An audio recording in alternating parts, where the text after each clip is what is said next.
Once upon a time, a Nigerian vice president was fortunate to have power thrust upon him by providence. It may not have been, but there was a vacuum that must be filled. He became president and served out 2 years of an existing mandate. At the end, he longed for another 4 years in power. But the question was if this man could be trusted. He begged to be given another chance to rule, even if for only 4 years. But again, the question arose, can this man be trusted? Stakeholders from across the country were drawn to the table. The existing zoning arrangement for the presidency was shelved. An understanding was reached and a pact was sealed that President Goodluck Jonathan would rule for another 4 years only. And therefore supports and endorses President Goodluck Jonathan to contest the 2011 election as the PDP presidential candidate for a period of 4 years only. Just as he craved. But 3 years down the line, Mr. President set out to deny, alter, and possibly demolish the mutual agreement that brought him to office. President, was there any time you signed or entered into an agreement that you're going to I've not signed agreement with anybody. Was there a gentleman agreement that now, if I have signed agreement, they would have sued you. I didn't say, oh, Jonathan is not going to contest election, not going to contest away. But truth is resilient. It never dies. Now the question on the lips of every Nigerian is, did President Goodluck Jonathan actually enter into a one-term agreement?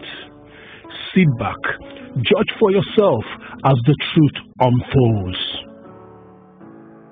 January 31st, 2011. The Nigerian Television Authority in its 9 p.m. network news reported President Goodluck Jonathan's trip to Addis Ababa, where he addressed Nigerians at the Embassy Conference Hall.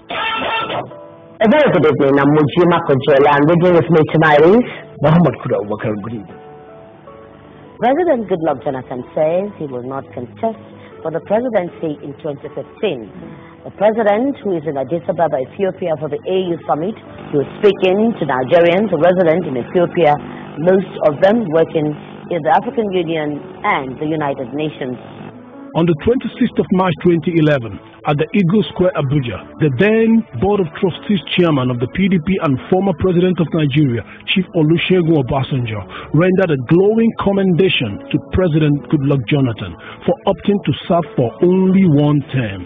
He even described President Jonathan's resolve as statesmanly. And the president was seated right there with his wife. There is press report that Dr. Goodluck Jonathan has already taken a unique and unprecedented step of declaring that he will only want to be a one-term president. Whether we know it or not, that is a sacrifice, and it is statesmanly. On the 16th of December 2010, the NTA reported the endorsement of a one-term agreement between President Jonathan and 20 PDP governors led by Governor Shema, implying that Jonathan will not contest the 2015 presidential election. Meanwhile, a 3-point communique issued at the end of an emergency meeting of PDP governors said it recognizes the Eradua Jonathan ticket and therefore supports and endorses President Goodluck Jonathan to contest the 2011 election as the PDP presidential candidate for a period of 4 years only. 20 governors signed the communique. Same day, the African Independent Television, AIT, corroborated the report of the one-term agreement between the governors and President Jonathan. Reports just coming in say President Goodluck Jonathan has entered into an agreement with all the state governors of the People's Democratic Party that he will only be in office for 4 years if he wins the party's presidential primaries and the elections. This is the highlight of 2 days of negotiations between the governors and the president in a bid to resolve the contentious issues which stalled the party's National Executive Council meeting for 2 days. July 2011. The president himself echoed the one-term agreement at the PDP NEC meeting shortly after his swearing in, where he said that his tenure will end in 2015. The tenure of Jonathan Goodluck and Amanti Sambo will end by 29th of May 2016. Not too long after, Dr. Reuben Abati, the special advisor to the president on media, reaffirmed Mr. President's commitment to the one-term deal and his Addis Ababa proclamation. Is resolute in upholding that statement. I think the statement he made in Ethiopia, in Addis Ababa, Ethiopia, just before the elections, was that he will not seek a second term in office. In 2011, the chairman of the Northern Governors Forum, Governor Babangida Aliyu, confirmed the signing of a one-term agreement with President Jonathan in an interactive radio program in Kaduna. And I recall at that discussion, because we were to sign paper confirming, at that discussion it was agreed that President Jonathan will serve one term. And we all signed. December 15, 2010, at the PDP NEC meeting, NEC agreed that President Jonathan can only complete the remaining 4-year second term of the Yaradua Jonathan mandate. This NEC stipulated as precondition for supporting Jonathan in 2011. If this president was alive today, we will not be contesting his right to run for a second term under our national constitution. It will be his entitlement. That being the case, the party believes rightly that Dr. Goodluck Jonathan, who is part and parcel of that mandate, has a right to contest the remaining of that joint ticket in 2011. In 2013, the former president maintained that President Jonathan indeed agreed to a one-term deal. There is one issue that the President Jonathan said, and not only once, twice, publicly, not only in Nigeria, outside Nigeria, that he has one term. And he said that to me, and I said that. We cannot all be wrong. Not even the director of his presidential campaign, Alhaji Dalhatu Tafida, was left out in the public affirmation of the one-term pact.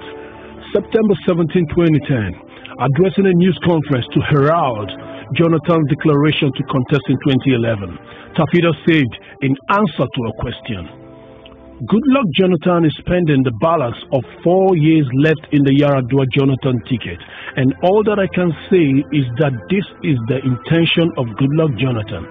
We should give him the 4 years and see how he performs. In any case, this is intention, to spend the balance of 4 years only.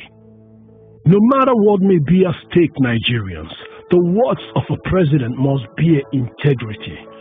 Former Vice President Atiku Abubakar clearly captured public expectations of Mr. President during the PDP presidential primaries in 2011 when he said, "Our words must be our bond." That is not the kind of person who would entrust the fate of this country. Our word must be our bond. Former President Olusegun Obasanjo also shared similar sentiments and said as much. And I believe that one of the things that is very important in the life of any man or any person is that he must be a man or a person of his word. That, to me, that is important. You must be trusted. Your word must be your word.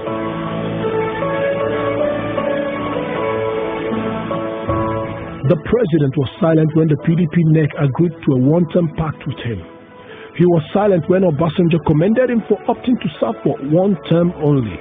He was silent when NTA reported his agreement with the 20 governors to run and serve for only one term. He was silent when the AIT also reported the one-term pact. And of course, he was silent when his media aide Dr. Reuben Abati and campaign DG Alhaji Dalhatu Tafida affirmed that he was serving just one term. And the question is, would the stakeholders who agreed to back him in 2011 have done so if they knew he was actually planning to be in office for 10 years? This is a clear case of a mandate obtained by deceit. When barefaced lies become instruments of governance, leadership is imperiled.